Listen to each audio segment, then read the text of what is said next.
debido a las protestas y el descontento que hay un paro impresionante y una corrupción muy grande, que haya una violencia de baja intensidad. Las Fuerzas Armadas de Bosnia, curiosamente, son hoy por hoy la única institución que comparte todos sus habitantes, musulmanes, serbio-bosnios y bosnio-croatas. Es un dato a tener en cuenta.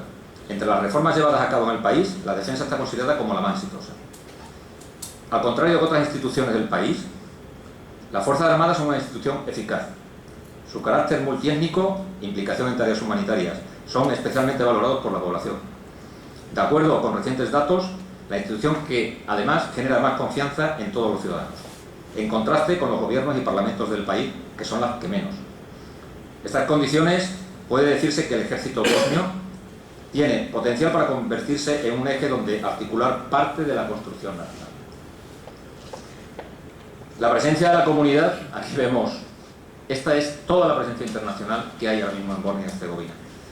Es sustancial, como se puede apreciar, y se ven instituciones y organizaciones más relevantes, que comparten responsabilidad en la reconstrucción y consolidación de la paz en Bosnia. Bosnia, 20 años después, aún no se ha alcanzado el estado de paz positiva, entendiendo por paz positiva la ausencia de violencia estructural y de violencia cultural, la cual todavía persiste a pesar de los esfuerzos diplomáticos, militares y económicos. Conclusión. El informe de la Comisión del Parlamento Europeo y del Consejo, en lo referente a Bosnia, hace referencia a un estado de estancamiento en el proceso de integración del país. Según la Comisión, los intereses a corto plazo de los partidos o de las etnias han prevalecido sobre el futuro del país y de sus ciudadanos. El acuerdo de Dayton realmente acabó con el conflicto y la ausencia de violencia en el 95, fue un éxito, pero definió un marco político para contentar a todas las zonas complejo, que hace difícil el progreso y el desarrollo de la paz en la región. Los gobernantes de Bosnia y Herzegovina no son capaces de llegar a soluciones de compromiso para dirigir el país. Y siguen usando la misma retórica de separación entre etnias y de nacionalismo excluyente que provocó la guerra en el 92. La corrupción es un mal endémico en la región. Contribuye a la falta de legitimidad de las instituciones y agrava el cuadro general, deslegitimando las instituciones locales a los ojos de sus ciudadanos. La palabra que realmente mejor define el país actualmente es estancamiento. Y por último, quisiera resaltar los buenos oficios de las Fuerzas Armadas españolas. La participación española en misiones de paz ha dado a nuestra nación un reconocimiento y un prestigio y un respeto de carácter internacional. Fundamentalmente un reconocimiento de la sociedad española a sus Fuerzas Armadas, que todavía se mantiene y va en auge. Y además de las gentes que han recibido nuestra ayuda y nuestra protección desinteresada. El hecho de entregar un arma de fuego a un soldado para que haga uso de ella en nombre de una nación es una de las tareas más delicadas de un gobierno. De ahí que la formación y entrenamiento sea de capital importancia. No hay Estado que no dedique especial atención a este capítulo y no debata periódicamente sus principios y criterios básicos de intervención. Tanto la clase política como los ciudadanos saben que los soldados tienen que ser enviados continuamente a misiones internacionales de muy distinta naturaleza y esperan que su comportamiento sea fiel reflejo de los valores de la sociedad a la que representa. Una forma, como tantas otras, de conocer una sociedad es analizar a sus Fuerzas Armadas, porque son siempre un fiel exponente de la colectividad a la que pertenecen y sobre todo en el terreno de los valores.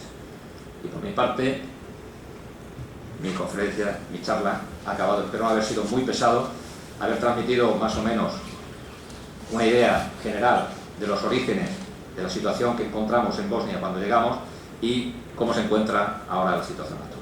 Muchas gracias por su atención.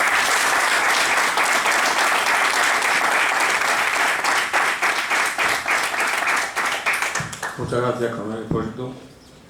Creo que su intervención ha sido suficientemente elocuente y aclarativa y salimos porque además ha sido presenciada en primera persona y no son historias fabuladas como tantas veces recibimos de que me contaron, oí, vime. En fin, para mí creo que ha sido muy interesante, muy aclarativa y quiero, antes de entrar en el turno de preguntas, pedir disculpas por el lapso que tuve en el comienzo al no citar al presidente de la Fundación Caja Badajoz, a los miembros del patronato que hoy se encuentran presentes y a los máximos directivos del Grupo Ibercaja que tenemos también con nosotros. Pido disculpas a todos por no haber mencionado en primer lugar, junto con las autoridades militares que nos acompañan. Y ahora se abre el turno de preguntas. Sí le quiero decir al coronel Esposito que es verdad que en las intervenciones de los 3 años tuvimos el ciclo de conferencia del cuerpo de los militares, hay poco personal civil que nos acompaña, pero creo que los pocos que hay están muy deseosos de escuchar y al mismo tiempo creo que son esponjas absorbentes de las realidades que nos cuentan. Por eso quiero pasar al turno de preguntas y yo le rogaría que fuera ese personal civil que las hiciera, porque los militares lo saben todo de memoria. Bueno, si no se arranca nadie, se tendrá que arrancar que está en la mesa. Hay una cosa que siempre me ha sorprendido. Dentro de todos los cuerpos militares de las distintas naciones que intervienen en los conflictos internacionales, se ha escrito de que ha habido muchos problemas en las relaciones de los militares de ocupación, de intermediación, con los nativos, sobre todo con las nativas del lugar de origen. En el ejército español, no sé si he oído de un caso, no sé dónde, pero prácticamente no lo hay nunca. ¿Es porque el perfil del militar español está más formado, más educado, o por qué? Realmente, yo creo que, como he dicho, forma parte de los valores españoles, los valores de nuestra sociedad. Y para un soldado español es impensable infligir daño estando de misión, estando cumpliendo su misión, y fuera de ella también, a cualquier persona desvalida, o a niños, mujeres, o lo que sea, o valerse de su fuerza para conseguir el objetivo que él quiera. Realmente se conocen casos de soldados de otras naciones que sí, que se sabe que pues han abusado de su situación de predominancia, de poder, para hacer valer y conseguir sus objetivos personales. Pero en el caso de los soldados españoles, realmente la idiosincrasia nuestra, yo creo que lo llevamos en el ADN, y más se potencia aún en las unidades militares. Es algo que por lo menos los soldados, los jefes, que tenemos a cargo a nuestros soldados, ni se nos pasa por la cabeza, y a ellos tampoco, el poder abusar de esa fuerza, puesto que disponiendo de ella para, en casos como he dicho, de usarla en defensa propia, no la usaban. Y esa idiosincrasia puede hacer que los españoles seamos un poquillo, no sé, voy a decir la palabra pasota, ante los militares, no sintamos el orgullo que sienten en otros países por sus cuerpos armados, que se ve en algunas películas, en algunas escenas de las televisiones, que cuando pasa un ejército desembarca en su territorio una vez que vuelve de un conflicto, le rinden honores, le aplauden, le vitorean. Aquí no, aquí al contrario, aquí es su misión, que vayan. Bueno, ¿es posible también eso?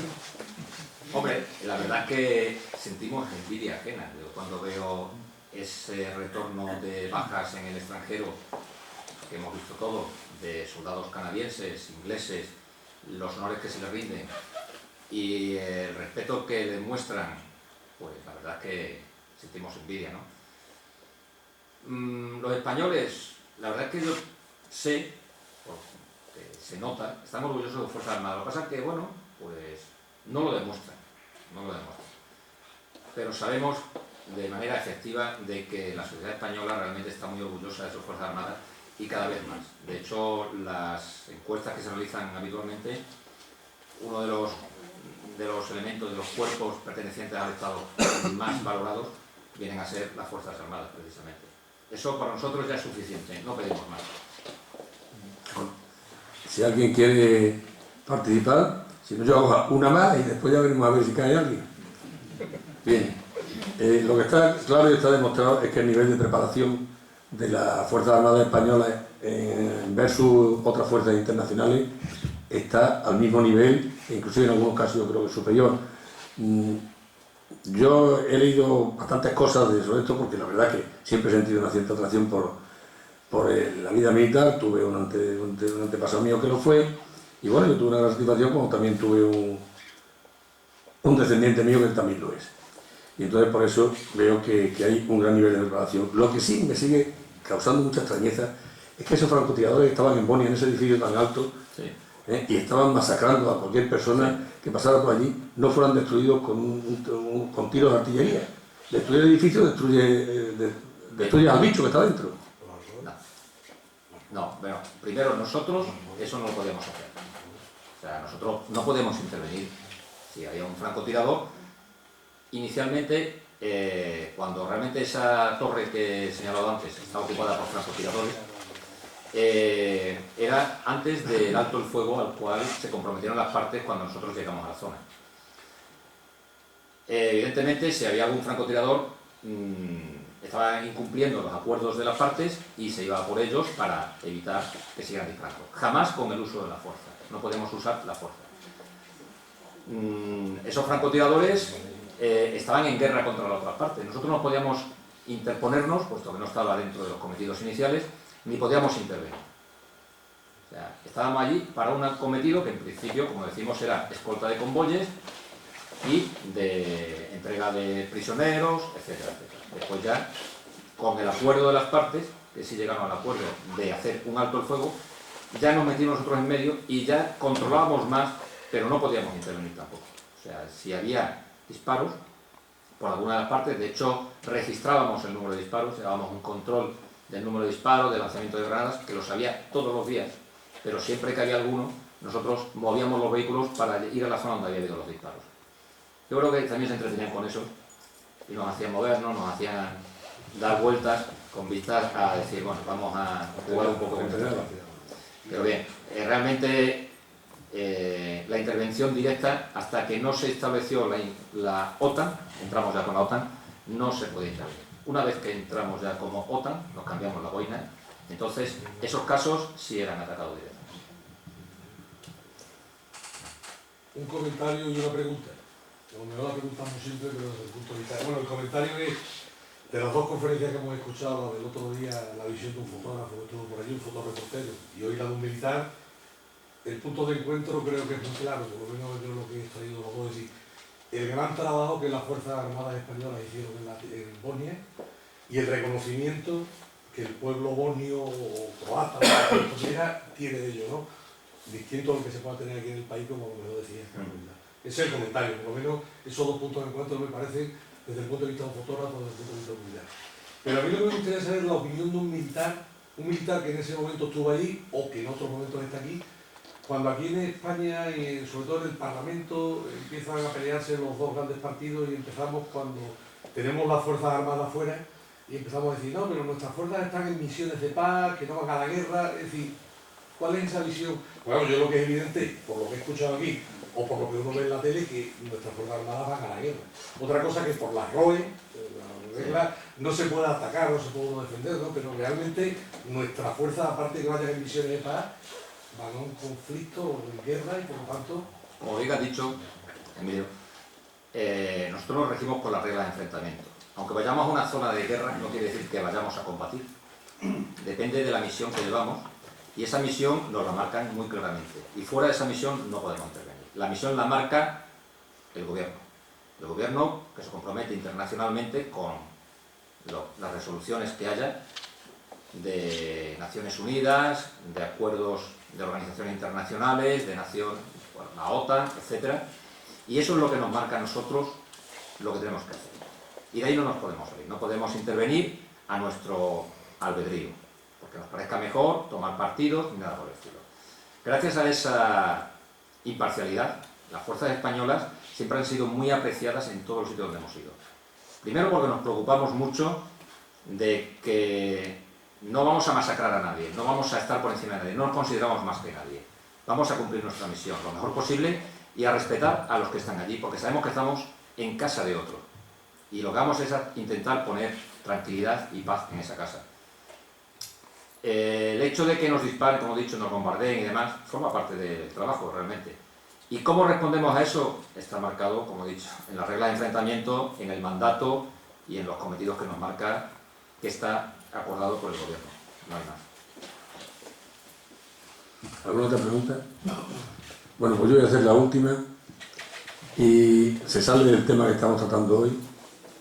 A lo mejor no es la apropiada, pero yo lo voy a hacer.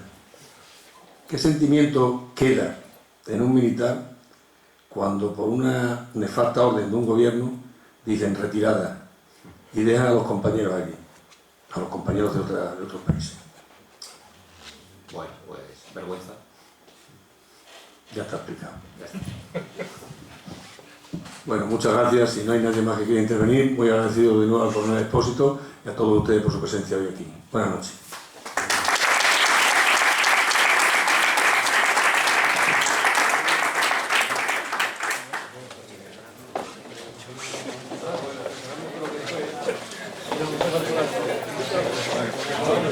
Vamos a tomar una aquí y luego vamos a eso, ¿no?